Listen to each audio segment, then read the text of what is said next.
Hello and welcome to News Central Now, reaching you live from Lagos, Nigeria. I am RITA OMODIA. Begin this news bulletin in East Africa, where at least more than 80 people have been killed, with tens of thousands of homes destroyed.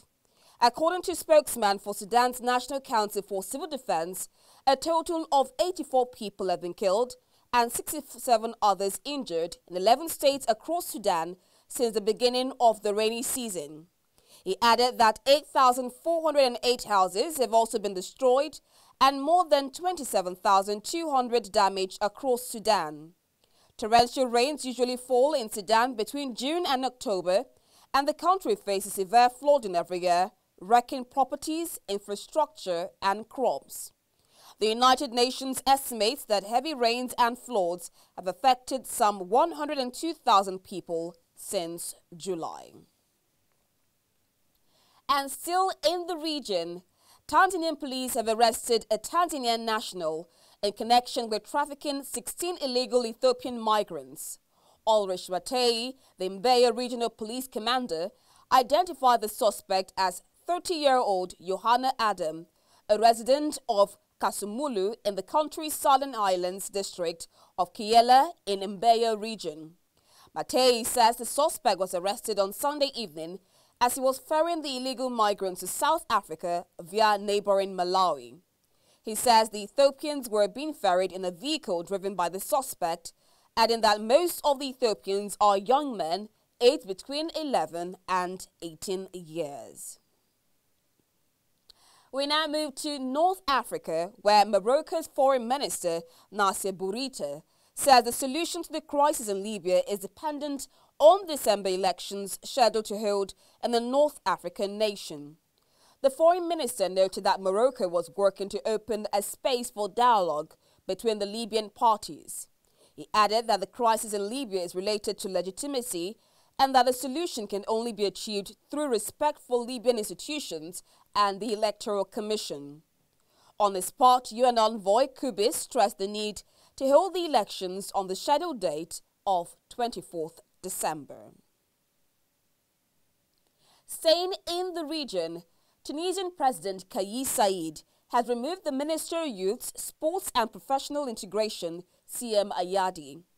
On July 25, Saied announced that he had removed Hichem Mechichi from the post of Prime Minister and suspended all activities of the parliament. Since then, the president has removed other ministers, including Minister of Defense, Minister to the head of the government in charge of the civil service, Acting Minister of Justice, Minister of Economy, Finance and Investment Support, as well as the Minister of Communications Technology.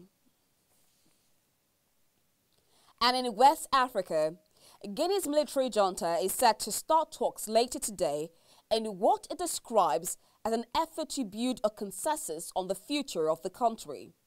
Following the military takeover a week ago, ECOWAS and the African Union have suspended the country.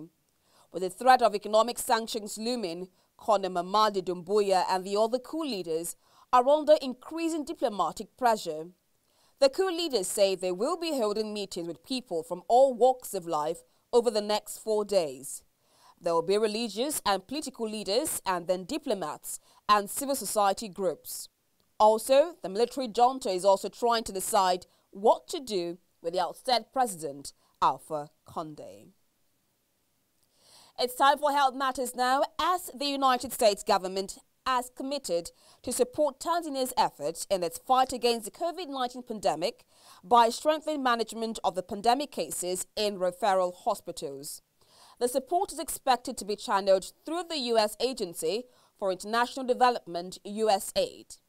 On July 24, Tanzania received the first batch of over 1 million doses of the Johnson & Johnson vaccine donated by the U.S. government through the COVAX arrangement.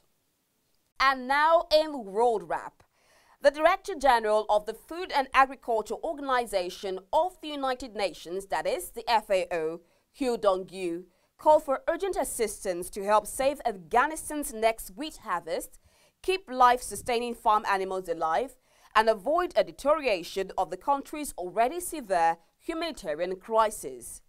FAO is seeking $36 million to speed up its support to Afghan farmers and ensure they will not miss the upcoming winter wheat planting season, and to assist the agriculture-based livelihoods of 3.5 million vulnerable Afghans until the end of the year. 10 Afghans live in the remote and the rural areas.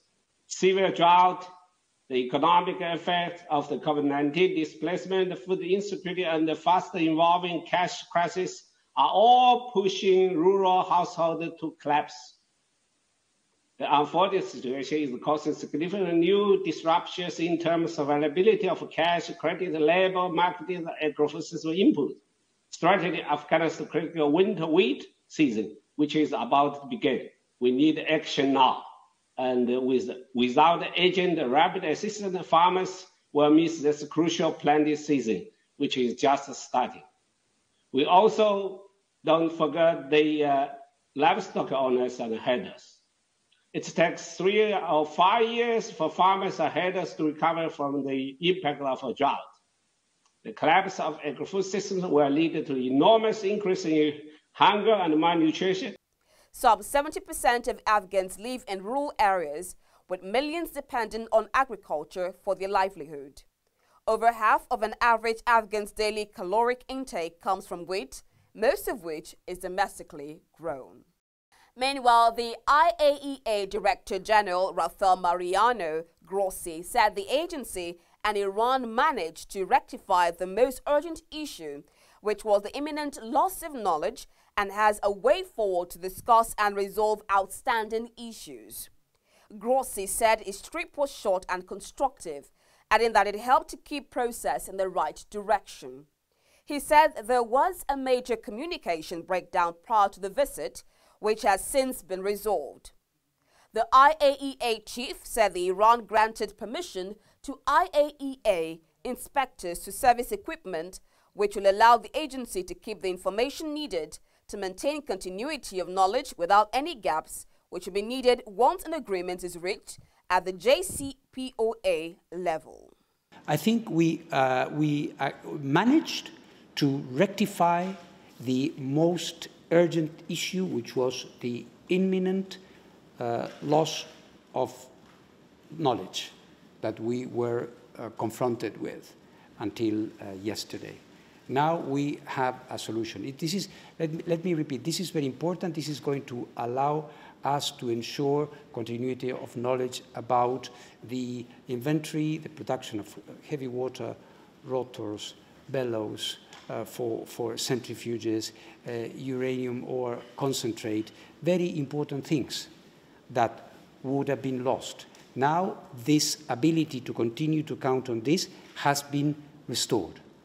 And on the bigger issues, as you were referring to, we have a way forward, and I hope to be able to be seeing the highest authorities of the country to express what I believe that must be done. Still on the news, Angola State Energy Company, posted a $3 billion loss last year after the demand created following coronavirus-induced lockdowns across the world.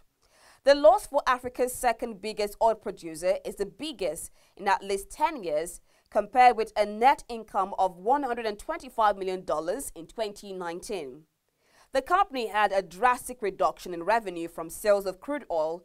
Sonangol, as the firm is called, said in a statement on its website. The Luanda-based Sonangol called 2020 an abnormal year due to the COVID-19 pandemic. Angola, which relies on oil for more than 90% of its exports, has been struggling to recover from the 2014 to 2016 collapse in prices. And still in business, Nigeria's aviation airspace regulator, the Nigerian Civil Authority, NCAA, has directed foreign airlines to board passengers traveling to Nigeria who are unable to show evidence of payment for repeat COVID-19 tests. Musa Nuhu, Director General of the NCAA, in a letter to all airlines operating international flights, said that the decision is because of the challenges facing some travelers to Nigeria. A positive decision to boost business development and improve commerce. According to the aviation chief, travelers are now finding it difficult to fill their health and travel history into Nigeria International Travel Portal, NITP. As part of COVID-19 rules, passengers pay for a polymerase chain reaction PCR test, which they are expected to do after 7 days of quarantine.